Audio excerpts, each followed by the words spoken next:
Welcome back to Butler on Business. My name is Alan Butler. Jason, would you please introduce this distinguished guest to our audience? He's a rock star in the world of free market economists. Absolutely. Thank you, Alan. We're now joined on the phone by Douglas French, the president of the Ludwig von Mises Institute down in Auburn, Alabama. Mr. French is an economist, and he actually studied under Murray Rothbard and Hans Hermann Hoppe, for those of you who are in the loop of the Austrian economic school of thought. We've been fortunate enough to talk with Robert Murphy on the show and Tom Woods, who are also both associated with Mises. So it is an honor and a pleasure now to be speaking with the president, Doug French.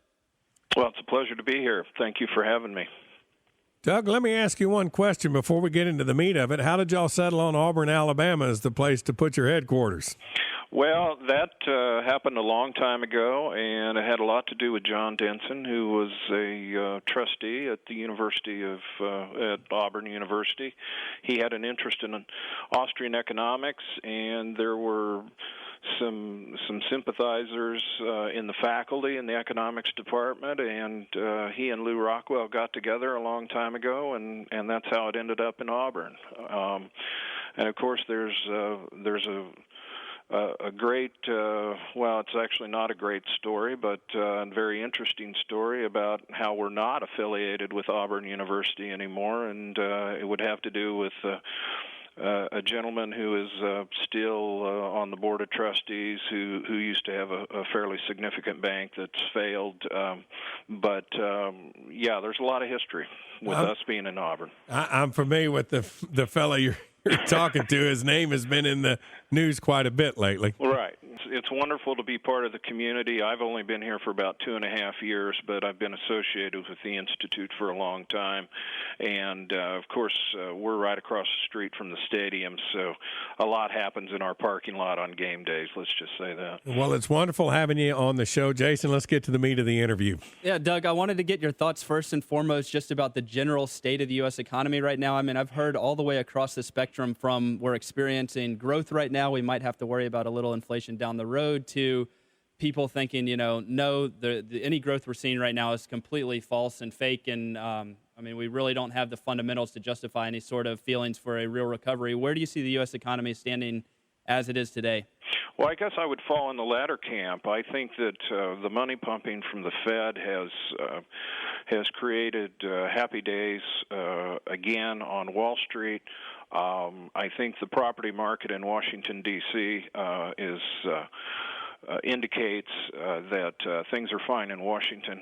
They are on a hiring binge. But meanwhile, we've got unemployment at very high rates in the rest of the country.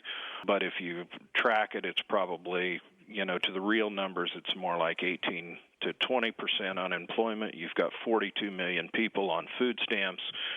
So I think the real world for most people, Main Street is in a bad way. Wall Street is licking its chops again. Well, let me ask you, where do you think we're heading with this economy? Well, I think we're going to go from one bubble to the next. I think that I don't think the real savings isn't there. I wrote a piece recently that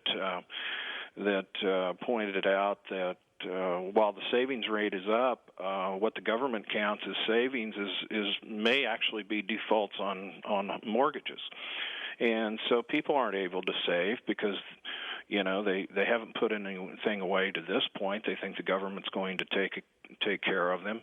Now we have prices up around the world, so I think that's going to squeeze. I think that's going to squeeze the consumer. It's survival mode. It's not boom time. Doug, let me ask you this, because I get this question a lot. Because we've been warning about the coming inflation, which is now clearly here. Mm-hmm. What does somebody who basically is living from paycheck to paycheck do when the value of the dollar is declining as it is now at a very rapid pace? How do they protect themselves? Can they protect themselves? Well, I'm not sure they can. If someone's living paycheck to paycheck, to tell them to go out and buy gold, buy gold, I'm sure they would just laugh at you. It's those people who are running to the jeweler or running to the we buy gold places, and unfortunately they're selling their mother's heirlooms for 25 cents on the dollar. I just talked to a jeweler the other day, and they said we'd never buy gold at spot. We buy it from people who come walking in the store that are happy to. They have no idea what they should be getting for this. So unfortunately, people are eating their seed corn at this point. So to tell those same people to go out and buy Krugerrands when they're selling their mother's jewelry or something they inherited is crazy. But they should be saving something, whether it be in whether they hold in dollars just for an emergency, or whether they can squirrel away a few gold coins or silver coins. If they can do that, they should. They should try to get out of debt. If they're underwater on their home, they should be trying to. They should be thinking about, whether they should walk away or whether they should just, try to make a deal with the bank. And if the bank won't make a deal with them, then they've got to be rational about this. So I've been on Mises quite frequently over the last couple of years, and you guys, what you have to offer on Mises.org is an incredible wealth of information, free resources, free articles, free downloads that really situates and explains the reality of the situation we're in, and then also maybe equally important explains why we are now in the precarious situation that we're in. Why is it, or how is it, that the economists from the Austrian School of Thought have been so right over the last 10 years, and the mainstream economists? What's the divide? Why is there such a difference? Well, the Austrians, and it's ironic, as you say, the Austrians have been right. But the Austrians would say you can't predict. Ludwig von Mises would say that, or said many years ago, decades ago, that it's impossible to predict. The economics study of economics is not about predicting the future.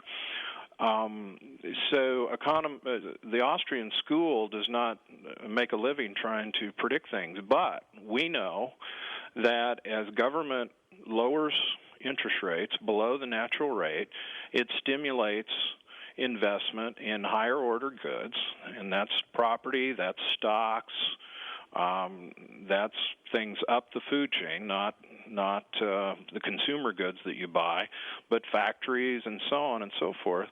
And when those factories get built, when that land is used, when it comes to its ultimate use, then there's no demand for it, and that's why we have empty shopping centers and so on and so forth. And the Austrians saw this a long time ago. Keynesians, on the other hand, believe that you can fix this all with lowering interest rates. So you have this direct, just completely opposite points of view, the Keynesians versus the Austrians. And while the Austrians recognize that you need sound money and real savings, people foregoing consumptions, Keynesians would say, no, don't save. The government should create cheap money, in fact, free money, and stimulate demand. And we've seen what's happened with Keynesian economics. We've seen the results of it. It's going to continue. And, the Austrians have been on this beat for a long time. I too have been on the website, and I noticed one thing in there is if you're trading in stocks, the old saying is that be greedy when others are fearful and be fearful when others are greedy. And I guess in the Austrian parlance is you fear the boom, the bust is the cure. That's exactly right. Yeah, in fact, there was a piece on the website this week by Patrick Barron, and there was a wonderful video. If your listeners haven't seen it, Fear the Boom and Bust, it was made by John Papala. That is this wonderful rap video. You may not like rap, but you might like this video because it points out this struggle between these two schools of thoughts that I just talked about seconds ago. So now, where would you find this video? Is it on the website? Just Google, just go to Google and type in "fear the boom and bust," and you might throw in Hayek and Keynes in your subject line, and you'll come to it very quickly. I think it's approaching a couple million views or something like that. Well, Doug French, we certainly appreciate your time today. We are just about out of time for this segment, but I encourage all of our listeners, if they want to learn more about these ideas, if they want to learn more about the Austrian School of Thought, please do visit Mises.org. It is the world's largest institutional economics website, and again, it has a ton of free information, from articles to books you can download to audios you can download. Mr. French, again, thank you for your time today, and we look forward to speaking with you in the future. You bet. Thank you. Thank you. You are listening to Butler on Business, and we'll be back in a few minutes.